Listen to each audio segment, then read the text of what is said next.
Thank you. We do have time for one more question, and I will take one from the Hyannis Area Chamber of Commerce. Would you be in favor of adopting incentives that would help attract capital to the town or businesses? And we'll start with June. Can I just say yes? You can. That's your choice. Yes. That's my answer. Yes, I would certainly be in support of it. Hank? Yes, thank you, David. I will say yes also, and I will also say that there are many ways to look at incentives. When I was chair of the Economic Development Commission before I became on the council, we put together a program to create TIFs, tax increment financing, and STAs, special tax assessments, two specifically designated tax incentives for expansion of real estate and for hiring people. And we created two areas.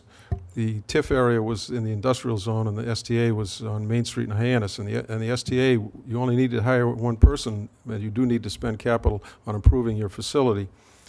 The TIF is rewarded via the projected amount of employment that you're going to increase, plus capital. We did quite a few of those TIF, the council approved quite a few of those TIF projects. I don't believe there are any remaining anymore, but they were, I thought, a good program. They did provide additional capital and investment for additional capital. I think one of the major things that we need to do is the thing that's been troubling me for so many years now, and that is our regulatory and permitting process. We have probably one of the more onerous regulatory and permitting processes there are for any municipality around. We have mitigation that people who are thinking about doing some sort of a business development project have to consider mitigation. We have the fellow who put together the Circuit City project on 132 was told that he had to pay $850,000 towards his share of the acquisition of the Chili's property.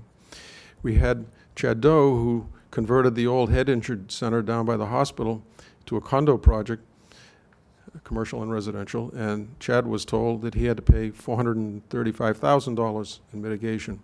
We have Stop and Shop in the process of building a new super Stop and Shop out on 132. Stop and Shop was told they have to purchase the Nelson Coal and Oil property. The idea of mitigation makes sense. What the rational nexus is in determining an amount, I'm not sure. But when I talked to some of the folks on the planning board to see how they determined that, they told me that when the applicant came before them, that's what the applicant was told they had to do before it ever got to the planning board. I'm not sure that's right. I think the planning board should determine. I think we need to have a much better handle on what we're expecting business people to pay us, because you know what? We don't get people wanting to come here much anymore because they have to pay through the nose to do business here. The process to get their permit is onerous. It takes forever. It costs them a lot of money. They have to have experts in for planning, for engineering, for legal, and so on. Wrap up in 10 seconds. So I believe in incentives, and I believe in using good common sense to accomplish that on the administrative side of things. June, do you have a response to that?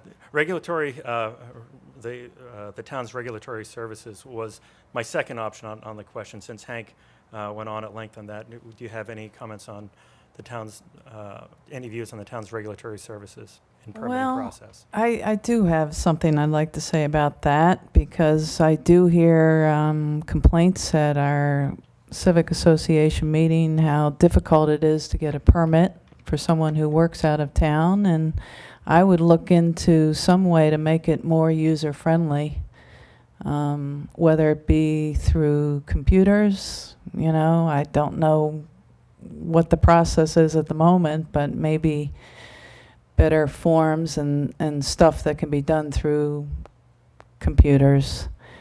And possibly it's something, it would be a change, but evening hours, that might be, certainly that's what people are looking for, better service, and evening hours would give it to them.